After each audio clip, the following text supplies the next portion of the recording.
years old too. So so afterwards, after the show, we kind of got together and I said, your voice is so great, and and she said, and you had everybody in the gymnasium just like clapping their hands about it. So we said, everyone's starting this group. Why don't we start a group, or if anyone wants to know, we'll tell them that we can sing.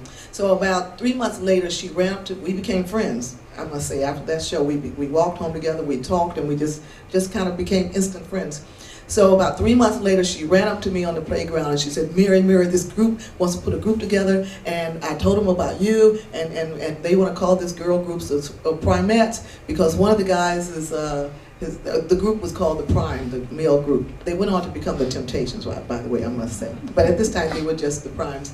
And so they put us together, and someone said, well, there's another girl who lives across the street from you. Her name is Diane. We're going to ask her to join you girls as well. So that's how we kind of met. And then the next day, we went over to these guys' apartments, and if our parents had known we had gone to these teenage guys' apartments, they would have killed us, but they didn't know. So anyway, so we went there, and the guy said, we want to put this group together. So we picked the four of you. There was another girl there named Betty. We picked the four girls, and if you can sing or harmonize, we want you to be our sister group. And so Florence Ballard started singing Ray Charles's, you know the nighttime is the right time to be with the one you love. And then Diana and I joined in, and Betty, and we started this harmony, and we sounded perfect. And we looked at each other like, wow, we didn't even know each other, really. And we looked at each other and we sounded so great. They said, okay, the group is called the Primettes, and you girls are our sister group. And so that's how we met. And we were still like just 13 years old. And we started singing around Detroit, doing record hops, doing shows with DJs and things like that. And that's really how we started singing. Perfect, thank you.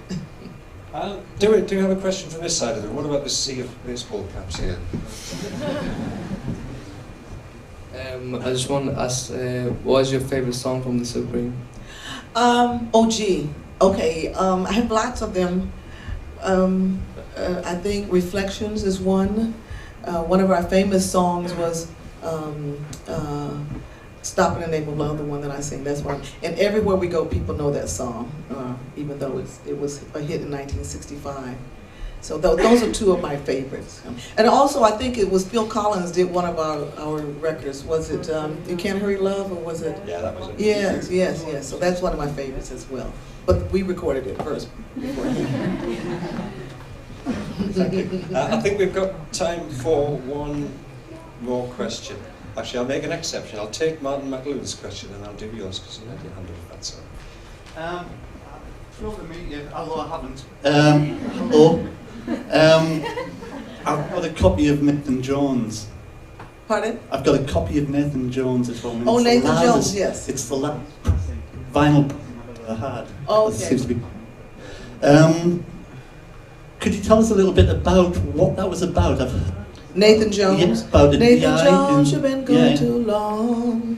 Too long. Well, I didn't write the song, so I don't really know. A lot of our songs, all of our songs were written by other people. Unfortunately, we couldn't write songs.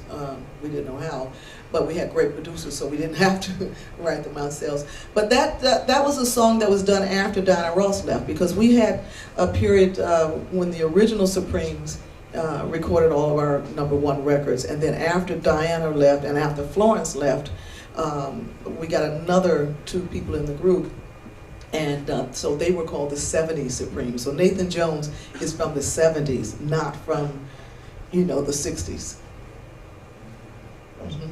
Does that answer your question? And in fact, now if you wanted to know a lot more about the group, this was my book that was a bestseller, Dream Girl, My Life as a Supreme. So all of the history should be in this book. Then I wrote a second one for the 70s, so that would give you more information about the 70s. Thank you very much. Okay, I'm sorry we've been given the signal. Can I ask this one? Yeah, sure. Yes. You said that you had your first UK #1 1969? No, it was 1964, 65, yes. Baby Love. Then the record company, I believe, they sent over the Motown tours. Yes, 1965. From what I can remember, they weren't exactly the most prestigious gigs. Yes, right. Did you see any of them? I've seen a documentary about it. Okay, yes. What I was going to ask you, was it like starting over coming to the UK, and did No. you find the same problems and the same prejudices that you found in the States? Well, you know, they always said here that they didn't have any prejudice, but they did. They just had not been acknowledged at the time, because you had a lot of people from Jamaica and people coming over, and so their problem was beginning to happen. But it was far different from what we had. We had basically, in the 60s, 50s, 40s, 50s, whatever, our parents had been slaves, you know, and so legally we couldn't do a lot of things, whereas here you didn't quite have that type of problem going on. So it was different, but it did exist. It was just beginning in the UK. Yes, it did exist. Last question then. There you go. Do you know how at the time things were very different with black and English people down in America, like you were separated, and now you're like the age of 13 and you have this big dream. Did your parents like fully support you, or were you like just like you're just gonna do what you want to do? That's a great question. Well, one thing that was really wonderful about the black parents in America was that they all had come from parents who had been slaves. So what their story was for us is to work harder than anyone else, because you're going to have to work harder to make your dreams come true.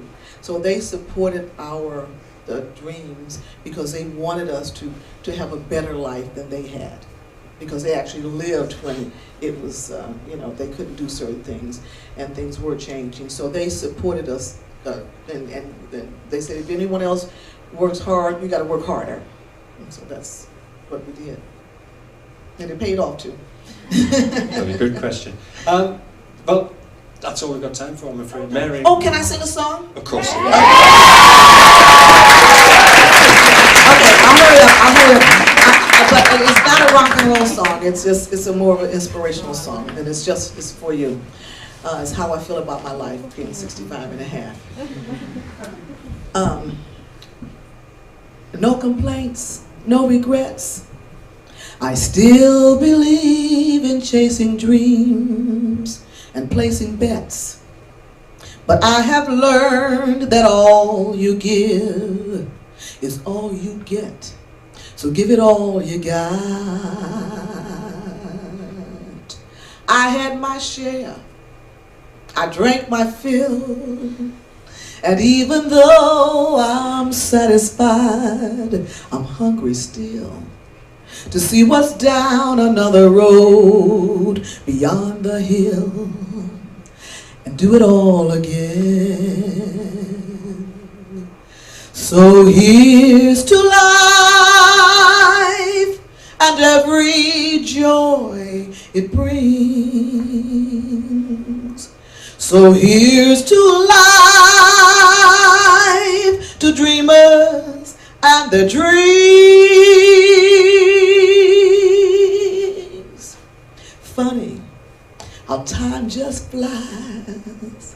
Our love can go from warm hellos to sad goodbyes, and to leave you with the memories you've left behind to keep your winters warm. So there's no yes in yesterday, and who knows what tomorrow brings or takes away. As long as I'm still in the game, I'm gonna play for last, for life, for love. So here's to life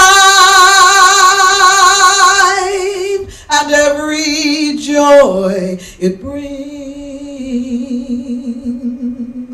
So here's to life, to dreamers and their dreams. May all your storms be weathered, and all that's good get better. Here's to life, here's to love, here's to you.